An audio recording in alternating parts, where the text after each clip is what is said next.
Thank you very much. It's always a challenge to speak after a politician, but I'm going to try and do my best. Firstly, I'd like to acknowledge the India-New Zealand Business Council, Education New Zealand, my good friend Ed, and all of you for being here. It's an honor and privilege to be a part of this. We have a very tough moderator, so I'm going to keep one eye on one screen to ensure that I finish on time, the other one on my own slides. Before I begin, I'm going to say kia ora and also make two bets. My first bet is, many of you probably wonder why someone from a stock exchange is doing here in a skill summit. Hopefully, end of the presentation, we'll probably figure out. The second one, of course, is I'm sure, and I bet that many of you don't know that if you Google how to stay awake in an exciting conference, you'll get about 1 million hits on Google. And one of the suggestions is think about winning a 10 million auto lottery for yourself. I hope that won't be required. My first slide is pretty irrelevant, especially after Mr. Pai's mind-boggling slides with many numbers. But I think two points which probably are relevant for you is not only do we have 17% of the world's population, we also have only 7% of the land mass. 500 million of us are less than 25 years old, and I think that's probably what makes a difference. We also are a nation of mobile phones. We have, I think by now, more mobile phones than people who live there. But let's look at what's our advantage. Of course, while across the world, 20%, 20 years later, the world labor force will decline by 4% in India. We're actually going to increase by almost like 32%. Our demographic dividend is just not a few years' time. It's actually going to live for another 25 odd years. And those 25 million babies, which Mohan said we make every year, are obviously going to help for a very long time. 25% of the world's workforce is going to come from India.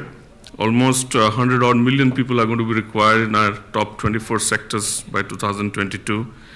And other than the United States of America, we're going to be the largest English-speaking nation in the world. And mind you, there's only 10% of our population. So any English training language provider, your market is actually India and not anywhere else. So what are we doing well?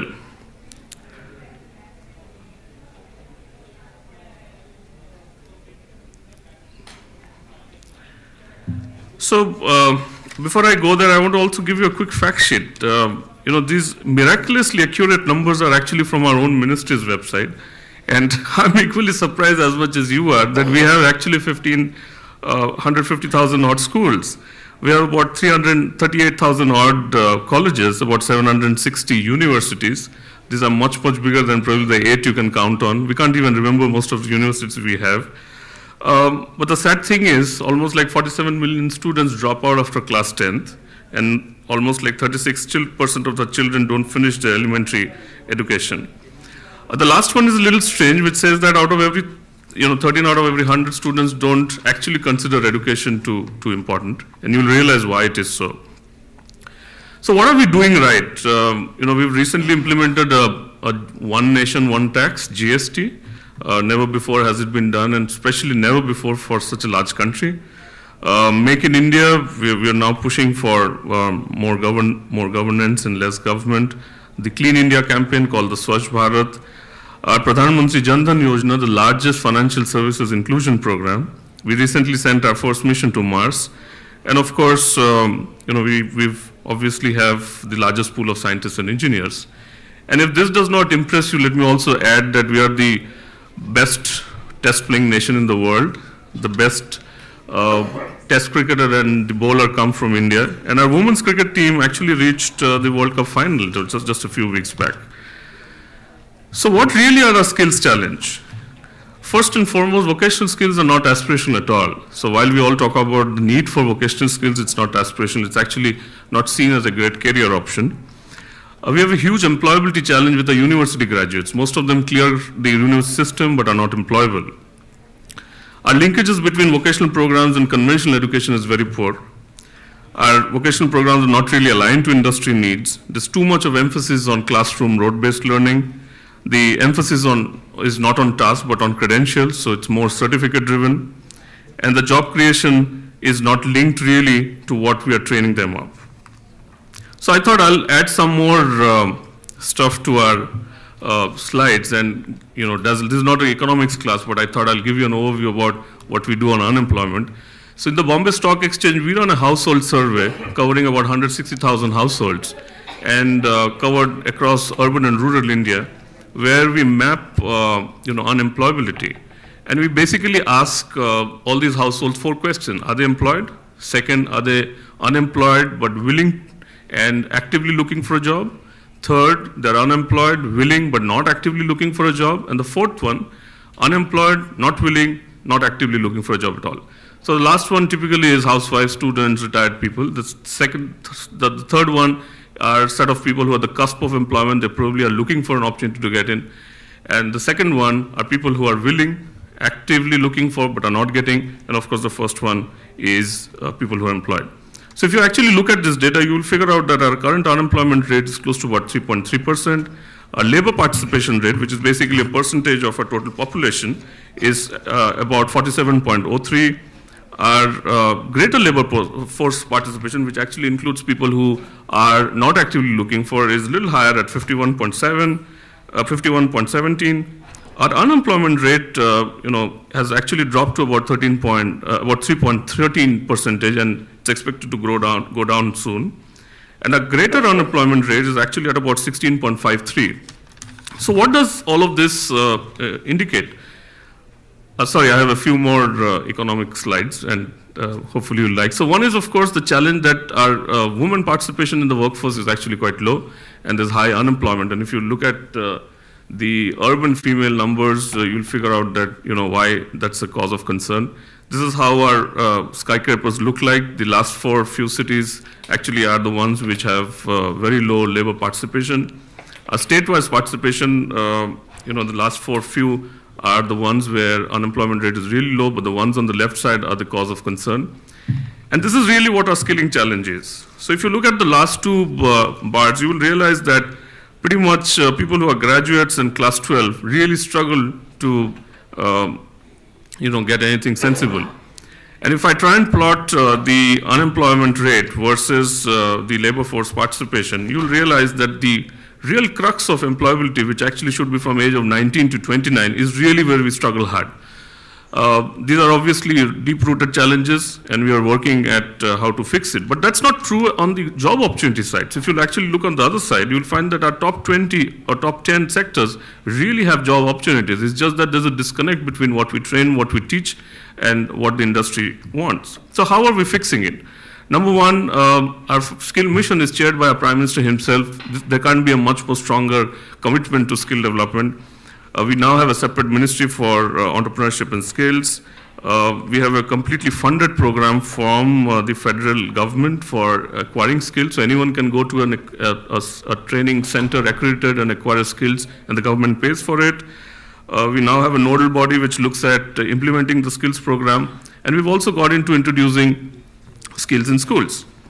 So what are the questions for which we don't have answers? And this is probably relevant for training providers and in universities in New Zealand to look at India as an opportunity. Firstly, how do we get our organizations to start talking about and giving a credible demand forecasting? We have a challenge because we just don't know what the industry wants. And there are only 4 things which we want to know.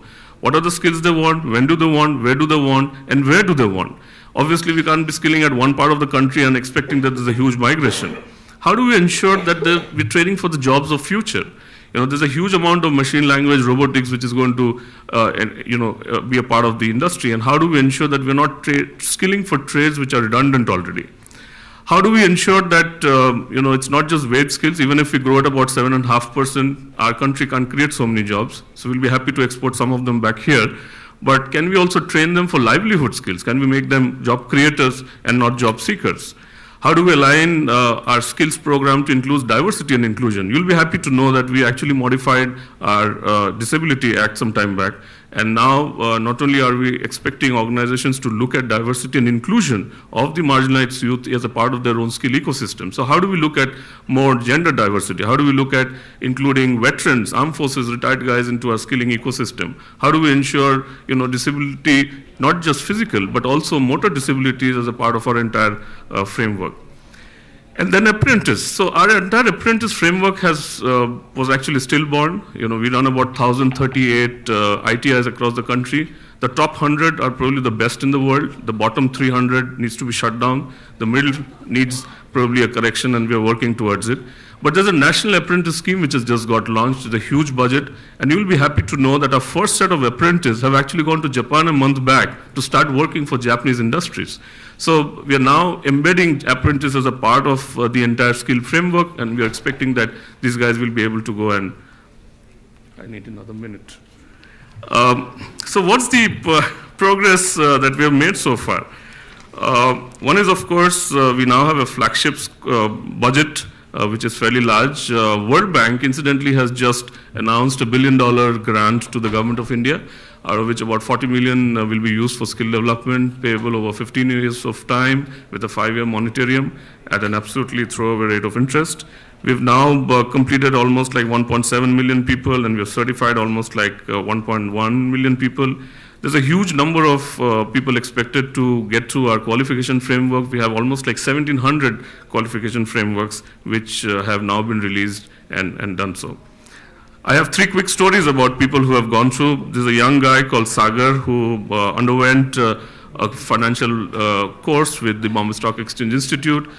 He now works for one of the back offices for an American bank, doing NAV calculations and custodial work for a large American multinational. There's another boy called Ebin from state of Kerala, and he underwent a short-term certificate program funded by the ADB and government of Kerala, and today he's employed by a financial services company. And here is an interesting story of Nazima, who was actually part of the beedi rolling industry in Nizamabad. She underwent a skill livelihood program. At the end of the program, she was able to actually begin her business and create a sustainable livelihood for herself. Ladies and gentlemen, thank you very much. I hope it was time useful for you. And thank you for allowing me the 30 seconds more, but appreciate and honor. Thank you.